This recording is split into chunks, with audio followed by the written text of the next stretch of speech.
नमस्कार दोस्तों, मैं कुमार संयम आपके अपने चैनल जीवंत एजुकेशन में एक बार फिर से स्वागत करता हूं। दोस्तों, जैसा कि मैंने अपने पिछले वीडियो में बताया था कि मेरा अगला वीडियो आत्मनिर्भर भारत अभियान पर केंद्रित होगा। तो लीजिए, मैं कुमार संयम आपके समक्ष हाजिर हूं अपने नए वीडियो के साथ, जो मुख्य रूप से आत्मनिर्भर भारत अभियान के संपूर्ण अवलोकन पर केंद्रित है। दोस्तों, हम इस वीडियो में आत्मनिर्भर भारत अभियान के टॉपिक को कुल 4 भागों में बांटकर समझेंगे, जिसमें पहला भाग है भूमिका अर्थात टॉपिक का सामान्य परिचय, जबकि दूसरा भाग आत्मनिर्भर भारत अभियान के 5 स्तंभों पर केंद्रित है, एवं तीसरे भाग में आत्मनिर्भर भारत के पैकेज का संपूर्ण विवरण अर्थात पूरे ब्रेकअप पर सारांश है। चौथा और आखिरी भाग आत्मनिर्भर भारत अभियान के तहत किए गए विभिन्न घोषणाओं एवं प्रावधानों पर आधारित है। तो चलिए हम टॉपिक के पहले हिस्से की तरफ बढ़ते हैं। दोस्तों, अभी स्वतंत्रता दिवस के अवसर पर प्रधानमंत्री श्री नरेंद्र मोदी ने लाल किले से जो अपना भाषण दिया एवं देश को संबोधित किया, उसमें उन्होंने आत्मनिर्भर भारत अभियान पर विशेष जोर देते हुए इसे भविष्य में देश के विकास का आधार बतलाया है और इसकी अहमियत को रेखांकित करते हुए इसे मेक फॉर द वर्ल्ड के स्लोगन के साथ जोड़ा है। तो आइए हम लोग इसके हर एक पहलू को समझते हैं और जानते हैं कि इसकी सभी मुख्य बातें क्या हैं।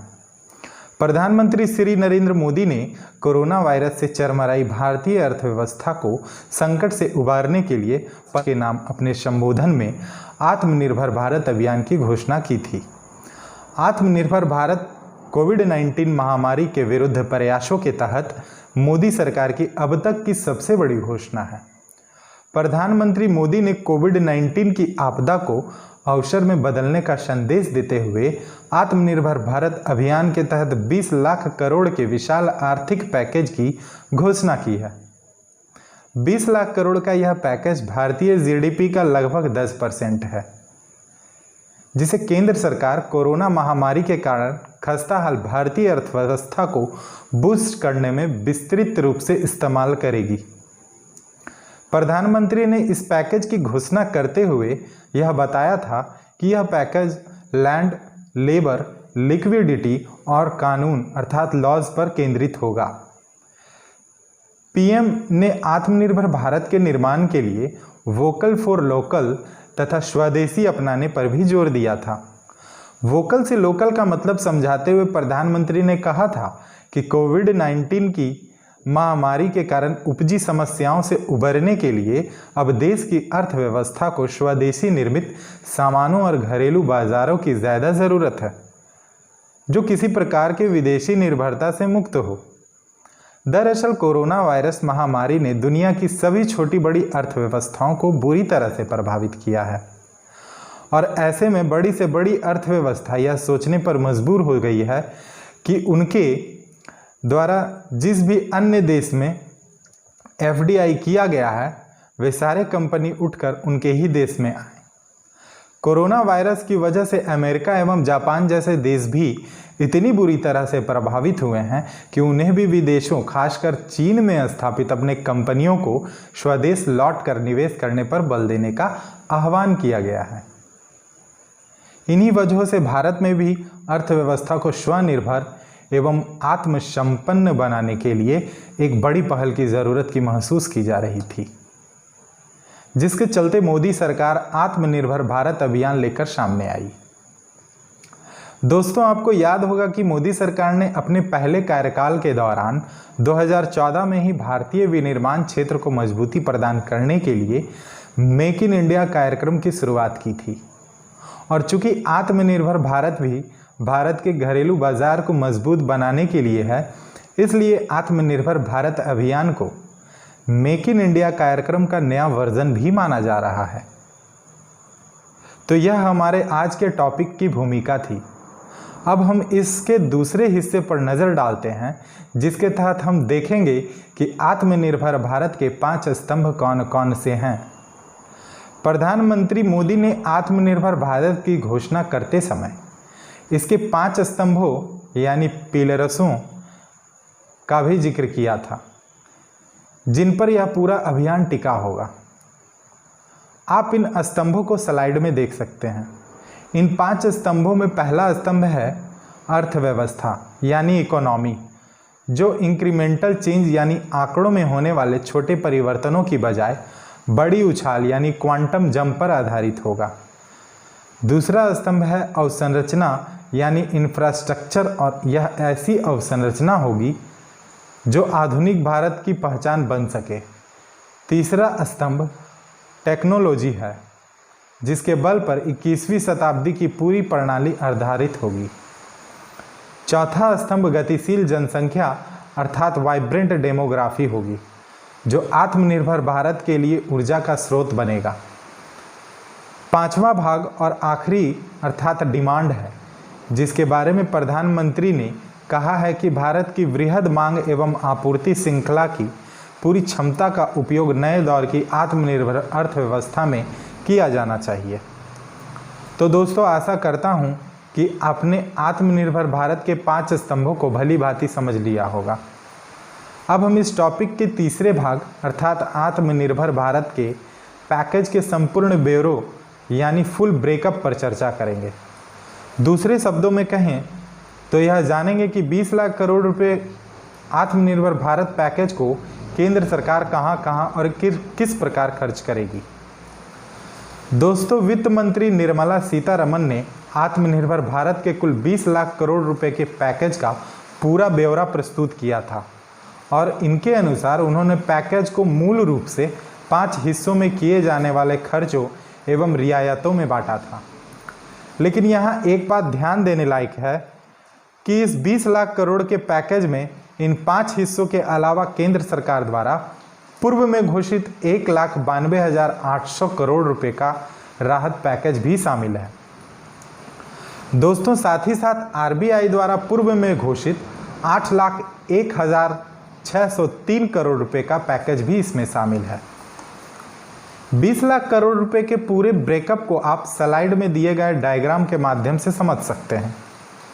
यहाँ आप देख सकते हैं कि हम केंद्र सरकार द्वारा पूर्व में घोषित 1,92,000 करोड़ के जिस पैकेज की बात कर रहे हैं, इसे भी 3 चरणों में घोषित किया गया था। पहला मार्च 2020 में घोषित प्रधानमंत्री गरीब कल्याण योजना था, जिसके लिए कुल 1,70,000 करोड़ रुपए आवंटित किए गए थे। दूसरी राहत कर अदायगी को लेकर थी, जो 22 मार्च 2020 यानी राष्ट्रव्यापी लॉकडाउन घोषित होने की तिथि से लागू है। इन कर रियायतों यानी टैक्स रिलैक्सेशन के जरिए सरकार कुल 7800 करोड़ रुपए की रियायतें दे चुकी है। वहीं दूसरी तरफ तीसरे चरण की रियायतों के तौर पर अप्रैल 2020 में कोविड-19 के विरुद्ध स्वास्थ्य एवं चिकित्सा सुविधाओं के विस्तार हेतु 15,000 करोड़ रुपए का विशेष आवंटन था। दोस्तों, बैकग्राउंड से अगर किसी भी प्रकार का ध्वनि आ रहा हो तो उसके लिए माफ़ करेंगे, क्योंकि हमारा यह कार्यालय रोड के जस्ट किनारे है, अर्थात शूटिंग के दौरान इस प्रकार की ध्वनियाँ आती हैं, आप इसे नज़रअंदाज करें। तो इस प्रकार केंद्र सरकार द्वारा मार्च अप्रैल में पहले ही 1,92,000 करोड़ की घोषणा की जा चुकी है। केंद्र सरकार की इन योजनाओं के अलावा आरबीआई ने भी अप्रैल 2020 में कुल 8,01,603 करोड़ रुपए का प्रावधान कोविड-19 के कारण मंद अर्थव्यवस्था में गतिशीलता बनाए रखने हेतु किया था।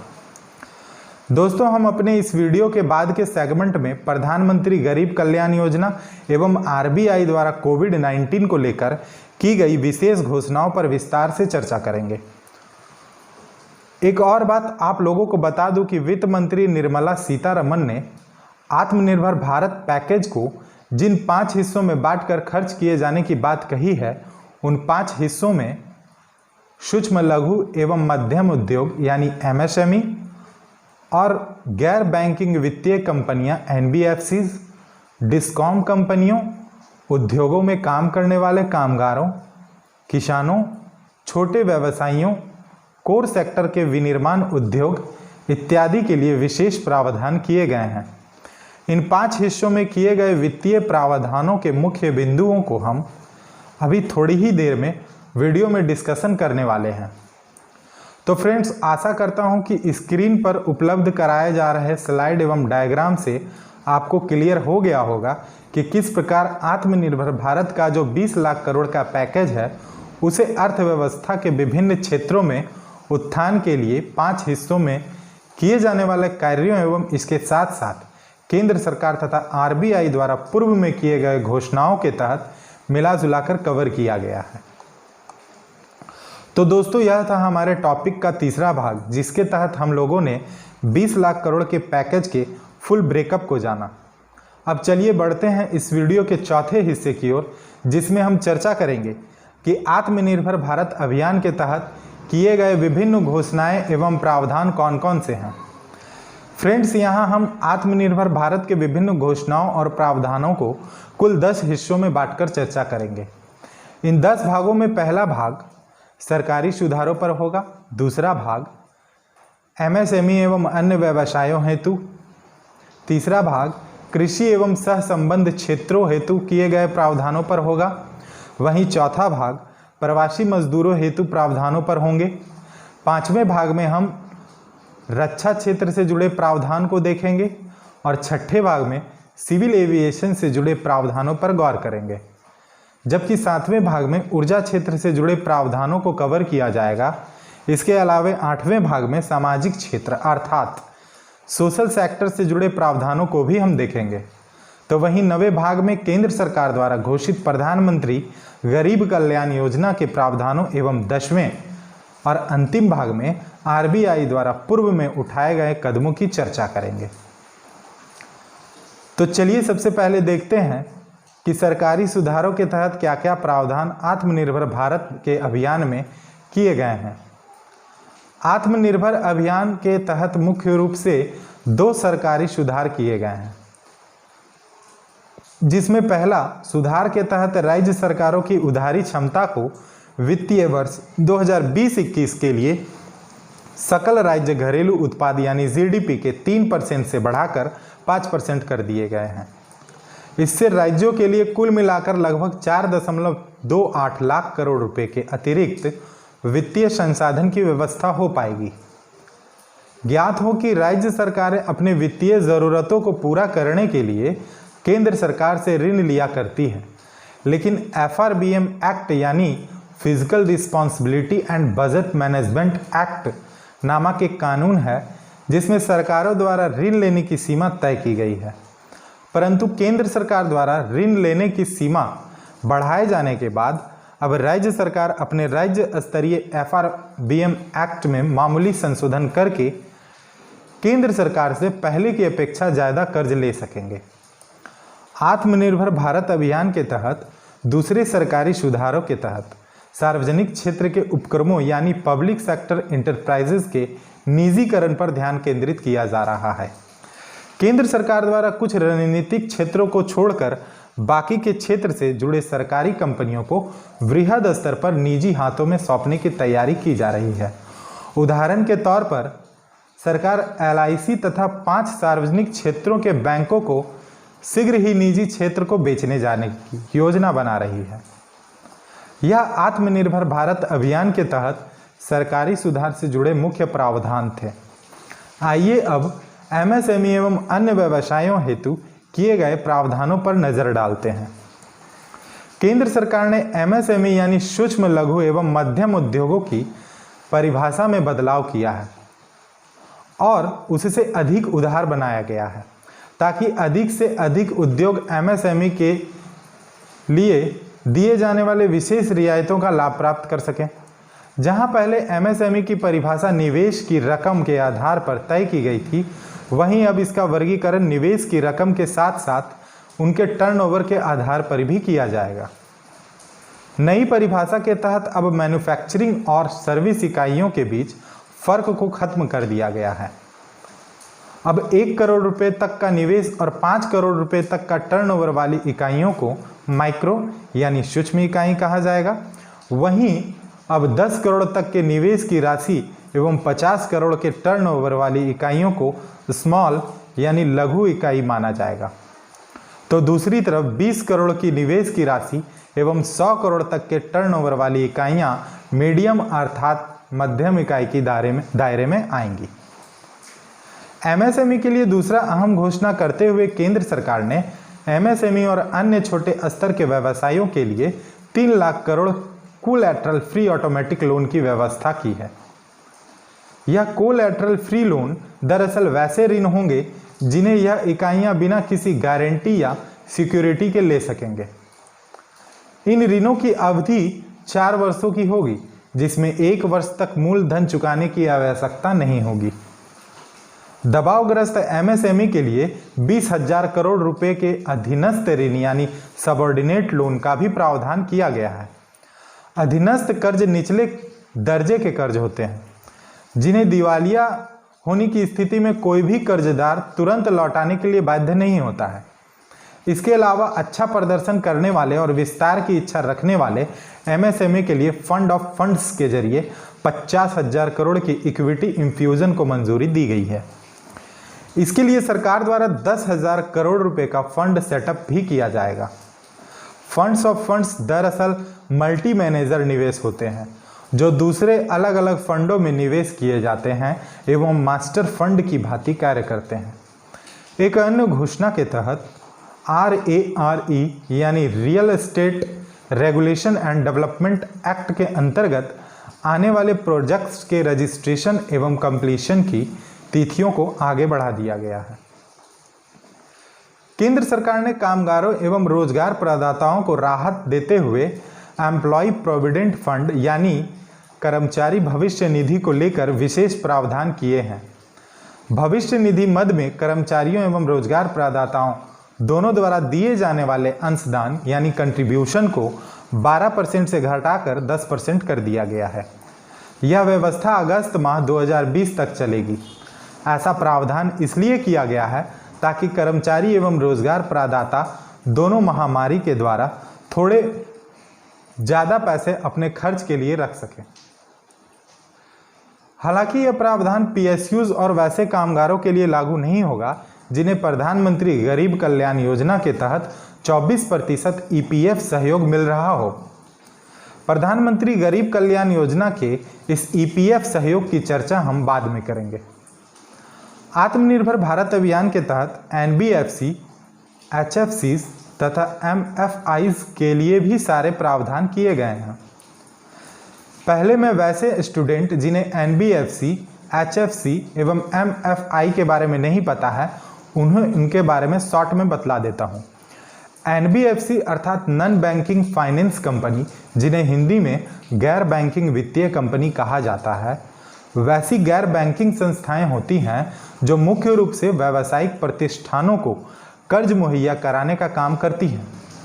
एवं एचएफसी यानी हाउसिंग फाइनेंस कंपनी भी एक तरह की एनबीएफसीज ही होती हैं, जो मूल रूप से हाउसिंग प्रोजेक्ट में अपना पैसा लगाती हैं। वहीं दूसरी तरफ एमएफआईज अर्थात माइक्रो फाइनेंस इंस्टीट्यूशन, जिन्हें हिंदी में सूक्ष्म वित्तीय संस्थान कहते हैं, छोटे स्तर के वित्तीय इकाइयां होती हैं जो बहुत कम राशि के कर्ज खासकर कम आय वाले लोगों को उपलब्ध कराते हैं। तो चलिए अब वापस लौटते हैं प्रावधानों की तरफ और एनबीएफसीज, एचएफसीज तथा एमएफआईज के लिए किए गए प्रावधानों पर नजर डालते हैं।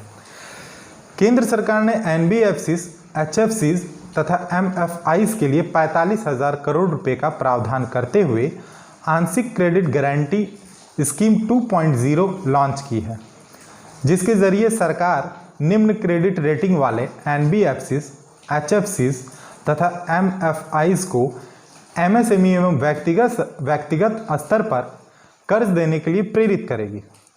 इसके साथ ही इस क्रम में सरकार पहले 20% घाटे को स्वयं के स्तर पर वहन करेगी। इसके अलावा केंद्र सरकार ने एनबीएफसीज, एचएफसीज तथा एमएफआईज के लिए 30,000 करोड़ के विशेष तरलता योजना यानी स्पेशल लिक्विडिटी स्कीम की भी घोषणा की है, ताकि वित्तीय संस्थानों के कर्ज वितरण क्षमता को बढ़ाया जा सके। आत्मनिर्भर भारत अभियान के तहत छोटी एवं बड़ी कंपनियों को राहत देते हुए आईबीसी अर्थात इंसॉल्वेंसी एंड बैंकरप्सी कोड तथा कंपनी अधिनियम 2013 में भी अहम बदलाव किए गए हैं। आईबीसी में बदलाव करके नई दिवालिया कार्रवाइयों को कोविड-19 की समस्या को देखते हुए 1 साल की अवधि के लिए रोक दिया गया है। साथ ही दिवालिया कार्रवाइयां शुरू करने के लिए न्यूनतम रकम 1 लाख को बढ़ाकर 1 करोड़ कर दिया गया है। इसके अलावा नए आईबीसी में कंपनियों के कर्ज की राशि से कोरोना काल में लिए गए कर्ज को डिफॉल्ट की परिभाषा से भी हटा दिया गया है। वहीं कंपनी अधिनियम 2013 में बदलाव करके छोटी मोटी गलतियों जैसे कंपनियों की कॉरपोरेट सोशल रिस्पॉन्सिबिलिटी, संबंधित रिपोर्ट में देरी, एनुअल जनरल मीटिंग में देरी इत्यादि को जुर्माने से मुक्त कर दिया गया है। इसके अलावा केंद्र सरकार ने फुटपाथ दुकानदारों एवं फेरी वालों के लिए भी प्रधानमंत्री स्ट्रीट वेंडर्स आत्मनिर्भर निधि अर्थात पीएम स्वनिधि योजना शुरुआत की है, जो योजना आवास एवं शहरी मामलों के मंत्रालय द्वारा चलाई जा रही है। इसी के तहत दुकानदारों एवं फेरी वालों को 10,000 रुपये तक का आसान कर्ज 1 वर्ष की अवधि के लिए उपलब्ध कराया जा रहा है। तो दोस्तों, ये थे आत्मनिर्भर भारत के तहत एमएसएमई एवं अन्य व्यवसाय से जुड़े प्रावधान। अब चलिए अगले बिंदु की तरफ बढ़ते हैं, जिसके अंदर कृषि एवं संलग्न क्षेत्रों हेतु किए गए प्रावधानों पर नजर डालेंगे। लगभग 2.5 लाख करोड़ किसान को किसान क्रेडिट कार्ड के माध्यम से रियायत दरों पर क्रेडिट सुविधा अर्थात कर्ज मुहैया कराया जाएगा। इसके लिए कुल 2 लाख करोड़ का प्रावधान किया गया है। माफ़ करेंगे दोस्तों, 2.5 लाख करोड़ किसान के स्थान पर 2.5 करोड़ किसान होंगे। इसके लिए कुल 2 लाख करोड़ रुपए का प्रावधान किया गया है। कृषि अवसंरचना के विकास हेतु 1 लाख करोड़ का प्रावधान अलग से किया गया है, जिसका उपयोग उन्नत कृषि बाजारों, सहकारी संस्थाओं एवं कृषक उत्पाद संस्थानों की स्थापना में किया जाएगा। इनके साथ साथ नाबार्ड, क्षेत्रीय सहकारी बैंकों एवं क्षेत्रीय ग्रामीण बैंकों के मध्य से किसानों को फसल उत्पादन हेतु कर्ज की ज़रूरतों को पूरा करने के लिए 30,000 करोड़ का अतिरिक्त फंड बनाया जाएगा। साथ ही आवश्यक वस्तु अधिनियम में भी बदलाव करके अनाज, दालों, तिलहन इत्यादि उत्पादों को नियंत्रण से बाहर किया जाएगा, ताकि किसानों को उनके उत्पादों पर ज़्यादा दाम प्राप्त हो सके। इसके अलावा मत्स्य पालकों को सरकारी सहयोग प्रदान करने के लिए प्रधानमंत्री मत्स्य संपदा योजना भी लॉन्च किया गया है। इसके तहत कुल 20,000 करोड़ रुपए मत्स्य उत्पादन से जुड़े कार्यों को बढ़ावा देने तथा मत्स्य पालन अवसंरचना के निर्माण हेतु खर्च किए जाएंगे। पशुपालन के क्षेत्र में भी विशेष प्रावधान करते हुए पशुपालन अवसंरचना विकास फंड 15,000 करोड़ की लागत से निर्मित किया जाएगा, जिसका उपयोग पशुपालकों को वित्तीय प्रोत्साहन देने, निवेश एवं निर्यात को बढ़ाने में किया जाएगा। एक अन्य प्रावधान के तहत केंद्र सरकार द्वारा 6,000 करोड़ रुपए की लागत से जनजाति आबादी में रोजगार सृजन हेतु कंपा फंड्स अर्थात compensatory afforestation management and planning authority funds की स्थापना की जाएगी, जिसके जरिए वृक्षारोपण को बढ़ावा दिया जा सकेगा। तो फ्रेंड्स, ये सभी कृषि एवं संलग्न क्षेत्र हेतु किए गए प्रावधान थे, जो आप दिए गए स्लाइड के माध्यम से अपने कॉपी में नोट डाउन कर सकते हैं। अब आइए हम देखते हैं कि आत्मनिर्भर भारत अभियान में प्रवासी मजदूरों के लिए क्या ज़रूरी प्रावधान किए गए हैं। वैसे प्रवासी मजदूर जो राष्ट्रीय खाद्य सुरक्षा अधिनियम 2013 का लाभ नहीं पा रहे हैं, उन्हें 31 अगस्त 2020 तक प्रति व्यक्ति 5 किलोग्राम अनाज और प्रति परिवार 1 किलोग्राम चना मुफ्त प्रदान किया जाएगा। इसके लिए कुल 35,000 करोड़ का प्रावधान किया गया है। इसके साथ साथ प्रवासी मजदूरों को एक राष्ट्र एक कार्ड योजना के तहत देश में किसी भी फेयर प्राइस शॉप से सस्ते दर पर खाद्य सामग्री उपलब्ध कराई जाएगी। यह सुविधा मार्च 2021 तक पूरे देश में समुचित रूप से लागू हो जाएगी। प्रवासी मजदूरों हेतु प्रधानमंत्री आवास योजना के तहत सस्ते किराए पर आवास भी उपलब्ध कराए जाएंगे। तो अभी आपने आत्मनिर्भर भारत अभियान में प्रवासी मजदूरों से जुड़े प्रावधानों को भी देखा। अब हम आते हैं रक्षा क्षेत्र से जुड़े प्रमुख प्रावधानों के ऊपर। रक्षा क्षेत्र से जुड़ा जो सबसे अहम बदलाव है उसके तहत रक्षा विनिर्माण यानी डिफेंस मैन्युफैक्चरिंग में ऑटोमेटिक रूप से एफडीआई को 49% से बढ़ाकर 74% कर दिया गया है। वहीं अब रक्षा क्षेत्र में मेक इन इंडिया को बढ़ावा देने के लिए हथियारों की सूची बनाकर उनके आयात पर पूर्ण प्रतिबंध लगाने का प्रावधान किया गया है। इसी प्रावधान को लागू करते हुए अभी हाल में रक्षा मंत्रालय ने 101 रक्षा उपकरणों की सूची बनाकर इनके आयात को दिसंबर 2020 से लेकर दिसंबर 2025 तक चरणबद्ध रूप से पूरी तरह से प्रतिबंधित करने का निर्णय लिया है। आत्मनिर्भर भारत के तहत आयुध निर्माणियों अर्थात ऑर्डिनेंस फैक्ट्रीज को शीघ्र कॉर्पोरेटाइजेशन का भी निर्णय सरकार द्वारा लिया गया है, अर्थात इसके निजीकरण पर विचार किया जा रहा है। तो दोस्तों, अभी आप आत्मनिर्भर भारत अभियान के तहत रक्षा क्षेत्र से जुड़े बदलाव से अवगत हुए। चलिए अब हम ऊर्जा क्षेत्र से जुड़े प्रावधान को समझते हैं। ऊर्जा वितरण कंपनी डिस्कॉम कंपनियों को 90,000 करोड़ रुपए का लिक्विडिटी सपोर्ट प्रदान किया जाएगा। इस राशि को पावर फाइनेंस कॉरपोरेशन तथा ग्रामीण विद्युतीकरण निगमों के माध्यम से डिस्कॉम कंपनियों को कर्ज के रूप में मुहैया कराया जाएगा। वहीं केंद्र सरकार द्वारा कोयला खनन के क्षेत्र में अवसंरचना विकास हेतु 50,000 करोड़ रुपए खर्च करेगी, जिससे ताप ऊर्जा संयंत्रों को और ज़्यादा कोयला उपलब्ध हो पाएगा। इसके साथ ही अब व्यावसायिक कोयला खनन को भी स्वीकृति प्रदान कर दिया गया है, जिससे कोयला उत्पादन क्षेत्र में तीव्र प्रगति आएगी। इसके अलावा केंद्र शासित प्रदेशों की ऊर्जा वितरण कंपनियों को प्राइवेटाइजेशन भी किया जाएगा। दोस्तों, ये ऊर्जा क्षेत्र से जुड़े कुछ मुख्य प्रावधान थे। आइए अब हम सामाजिक क्षेत्र यानी सोशल सेक्टर से जुड़े पहलुओं पर नजर डालते हैं।